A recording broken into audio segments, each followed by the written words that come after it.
everyone, my name is Taylor Dalrymple. Today I'm going to be talking to you about preparing for success. So how many of you would not only like to be in the game, but ahead of the game when it comes to interviewing for a job? I can think of many times in my life, and I bet all of us have been in this situation where we have been fighting for a job that we want so bad. So today I'm going to share with you 3 simple steps that you can do to make your dream job become a reality. And the first step that you can do here is to have a solid resume. A resume is an essential thing to helping you give yourself a chance with an employer. Having just a nice, concise, professional resume is the first thing that I want to start out with. So what that means is that it's going to be less than a page. That is something that is very important, to make sure that your resume is less than a page and professional. Make sure it has the same font size, things like that. Little things that you can do, as well as having a uniform format and style. Making sure that your bullet points line up, that all the paragraphs and stuff aren't all over the place. Just making it look very professional, keeping it on one page, and adding only the essential details that are needed. And the last thing that I've got here is to not use complete sentences. And this might be something that you haven't thought about before or might have been looked over. So I was thinking about maybe an example that I had, and I remember I put on a resume a sentence something like this. It said, I taught students how to work on their study habits and help them improve their grades. And this sentence can be reduced, consolidated a little bit. And I could have said, help students work on their study habits that help them improve their grades. And this cuts it down a lot, but still gives the interviewer the same information that they were looking for, but does it in a much more timely fashion. So these are just a few things that you can do before you even get to the interview to help you start. But the next part is once we get to the interview, the part where we feel the nerves coming on. We're about to meet the person we're interviewing with. But there's a few things that you can do that are going to make this process much more simple. First is, we all know that a good first impression makes a huge difference. So make sure that you're dressed professionally. Look the part. Make sure you're clean shaven or trimmed. Make sure you got a haircut and are looking good for that, because the first 5 seconds are going to set the tone for your entire interview with this person.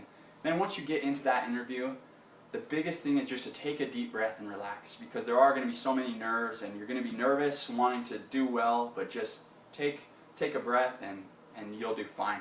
But once the interview has started, make sure you let the interviewer lead. The potential employer should be the one directing the conversation, asking the questions.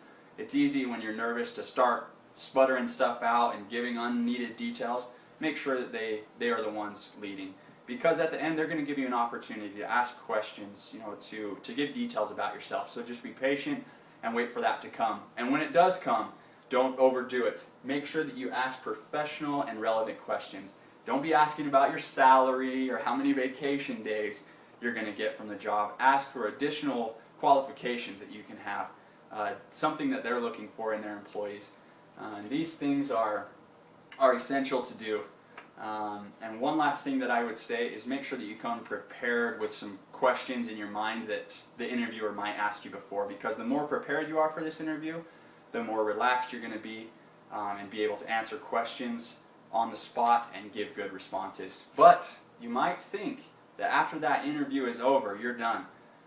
But that is just the beginning. There's something that you can do after the interview that is going to separate you from the field of the other applicants so much, and that's what we call a thank you letter. So a thank you letter is not a letter just saying thank you for your time or for the opportunity. It's actually thanking them for the interview at a specific position. You want to be very specific about what you are thanking them for, and give specific things that the interviewer gave you that were particularly relevant to you. Additional training that you can receive, additional characteristics or qualities you can work on to better prepare you for the job. And give a specific follow-up date as well, as another really important part. Never ever say, I look forward to hearing from you, because that leaves it wide open, for them to get back to you in 2 months. Say, I am going to call you in a week to hear what your answer is. And this will show your determination and your want and desire to work for this company. And then follow through on these recommendations is the bottom point there, is make sure that you do what they told you to do. because following through is going to make it even more relevant to you and to them that you want this job. So in conclusion, I know that some of these steps you might have heard of before or might seem relevant or insignificant, but I know that if they are applied correctly, they will not only prepare you, but that they will separate you from the rest of the field and make you the clear-cut choice for the position that you're applying for. So remember that success is where preparation and opportunity meet. Thank you very much.